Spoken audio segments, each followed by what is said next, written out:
Now, whenever we talk about players, I kind of get into that older brother protective mode for all you sexy single ladies because I just know how some of these guys can really be. I mean, I know who I was back in my early 20s, and I would tell all of you to avoid that man like the plague. Now, I wouldn't categorize myself as like a player back then because I was always very honest and upfront about my intentions when I wasn't at a point in my relationship. Whereas a player is going to almost do anything he can to manipulate you into having consistent sex with him. And the worst thing is these guys will string you along every single step of the way, giving you false promises and even lies in order to keep you on the hook.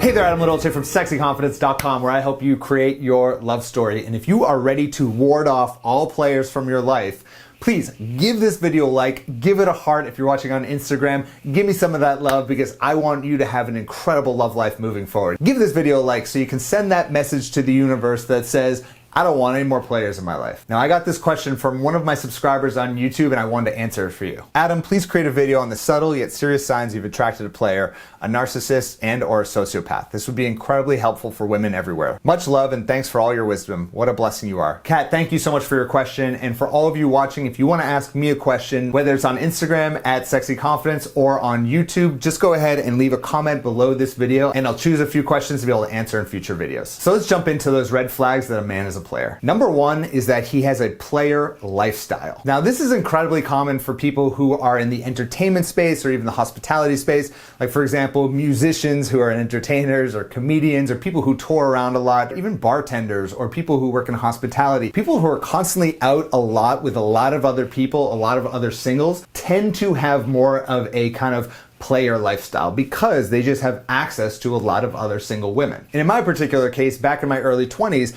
I used to be a dating coach for men where I'd actually go out with a group of guys and I would help them build their confidence and overcome their social fears to be able to approach and meet women just like yourself. And needless to say, my lifestyle at the time wasn't exactly set up for me being like in a very healthy relationship because I was constantly going out to singles bars and lounge bars all the time. And it really wasn't until I transitioned to coaching women with Sexy Confidence that I was able to get out of that lifestyle and finally be in a healthy long-term relationship. Red flag number two is that he's almost a little too smooth. Men who are really good at picking you up and are really smooth on that first date are good for a reason because they do it a lot. So beware if you meet a guy who just seems like he's got every smooth answer and every witty thing that he says just seems to click right there the first time you meet him because chances are he's had a lot of practice and he's just practicing more with you. And on the flip side, I should say that all of my closest guy friends who are just really good guys, like a good catch, they're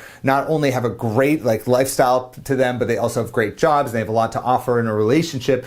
They're not necessarily like the smoothest when it comes to approaching a woman or even on a first date. It's not until you actually get to know them on a second or even third date where you'd realize how incredible of a catch these guys are. So don't allow yourself to get distracted by the shiny light of these guys who are really, really smooth when they approach you because chances are they are actually more player side than they are lifetime committed relationship type of guys. Red flag number three is that the only thing that seems to matter is getting you in the bedroom. Does he seem to have no other interests other than getting in your pants? If you're getting the feeling when you first start talking to a guy that his only intentions are to hook up with you, then be very, very cautious. It's likely that he's just a player. Red flag number four is that he's recently divorced and he is dating a lot. One pattern I've noticed with a lot of divorced men, and especially the divorced men who got married the first time way too young, is they come out of that divorce and they just want to live that player lifestyle. Like they've got money now, they've got the cool car, they want to just go out and sleep with lots and lots of women. So be cautious of these guys. And if you're dating a guy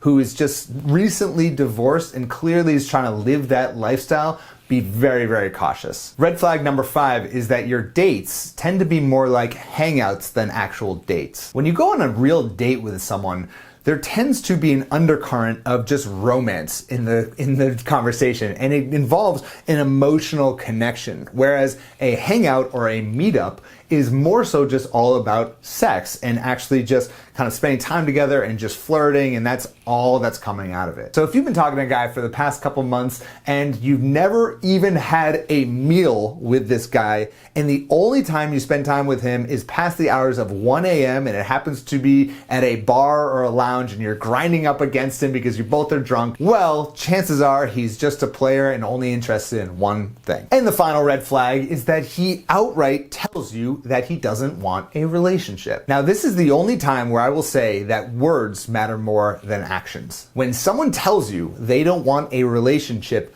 listen to them. Even if they're giving you all the signs that they want to spend time with you, that they really like you, that they love you even, but if he is telling you he doesn't want a relationship, I don't care what actions he's giving you, what signs he's giving you, listen to him. He is being honest with you that he's not at a point in his life where he can actually commit. And if you continue to invest your emotional energy into this guy, well, from that point forward, it's on you. And this is everything that I teach you when you get to Little Love Step number 4 in my Love Accelerator coaching program. Little Love Step number 4 is all about qualifying your dating options. And that's when you're going out talking to lots of different guys and looking out for the signs of whether or not this is a risky guy to get involved with, or if this is the type of guy you want to invest your energy into. These are the things that I dive into once you get to Little Love Step number 4. And if you've never heard me talk about Little Love Steps and you don't know what that is, I recommend you check out littlelovesteps.com, where you can get a free training where I'm going to walk you through what I call the 7 little love steps.